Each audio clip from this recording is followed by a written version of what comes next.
नमस्कार दोस्तों। तो दोस्तों आज मैं आपको भारत के सबसे पवित्र और अद्भुत मंदिर सोमनाथ ज्योतिर्लिंग की पूरी कहानी सुनाने वाला हूँ। ये कहानी है आस्था की, संघर्ष की और एक ऐसे मंदिर की जिसे कई बार तोड़ा गया पर हर बार ये और भी भव्य बनकर खड़ा हो गया। इस कहानी को सुनकर आपके रोंगटे खड़े हो जाएंगे और हाँ, मैं आपको 5 ऐसे रहस्य भी बताऊंगा जो शायद ही आपने कभी सुने होंगे। तो वीडियो को लास्ट तक देखना और अगर पसंद आए तो लाइक का बटन अभी दबा देना। कहानी सोमनाथ की। दोस्तों ये बात तब की है जब दुनिया में सब कुछ शांत था।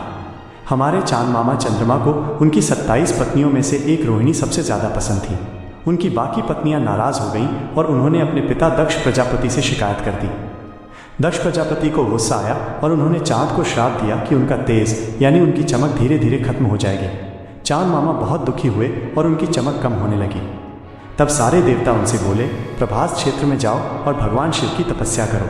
चंद्रमा वहां गए और उन्होंने घोर तपस्या की। उनकी तपस्या से खुश होकर शिव जी प्रकट हुए और उन्हें श्राप से मुक्त कर दिया। चांद की चमक वापस आ गई और उन्होंने भगवान शिव से कहा, प्रभु आप हमेशा यहीं रहें। और तब से शिव जी वहीं ज्योतिर्लिंग के रूप में विराजमान हो गए और इस जगह का नाम सोमनाथ पड़ा, जिसका मतलब है चंद्रमा के भगवान। 5 ऐसे रहस्य जो आपने कभी नहीं सुने होंगे। अब दोस्तों बात करते हैं उन रहस्यों की जो इस मंदिर को और भी खास बनाते हैं। 1 रहस्यमयी बाण स्तंभ। मंदिर के पीछे एक बाण स्तंभ लगा हुआ है। इस पर लिखा है कि इस जगह से सीधे दक्षिण ध्रुव अंटार्कटिका तक बीच में कोई ज़मीन नहीं है। सोचिए उस ज़माने में भी हमारे पास कितनी जानकारी थी। 2 ज्योतिर्लिंग की शक्ति।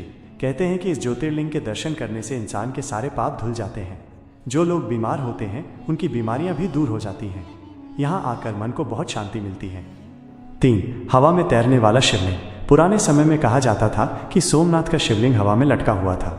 कुछ लोग कहते हैं कि इसमें खास धातु थी जिससे चुंबकीय शक्ति पैदा होती थी। महमूद गजनवी ने जब मंदिर तोड़ा तो उसने इसे भी तोड़ दिया ताकि ये रहस्य कोई न जान पाए। 4 छिपी हुई सुरंगें। मंदिर के नीचे कुछ गुप्त सुरंगें भी हैं। कहते हैं कि ये सुरंगें राजाओं और पुजारियों के लिए थीं ताकि हमले के समय वे सुरक्षित बाहर निकल सकें। आज तक इन सुरंगों का पूरा पता नहीं चला है। 5 मंदिर का 17 बार बनना। इस मंदिर को लगभग 17 बार तोड़ा गया और हर बार इसे फिर से बनाया गया। ये दिखाता है कि भारत के लोगों की आस्था कितनी मजबूत है और इसे कोई तोड़ नहीं सकता। तो दोस्तों ये थी सोमनाथ मंदिर की पूरी कहानी। उम्मीद है कि आपको ये पसंद आई होगी। मिलते हैं अगली वीडियो में।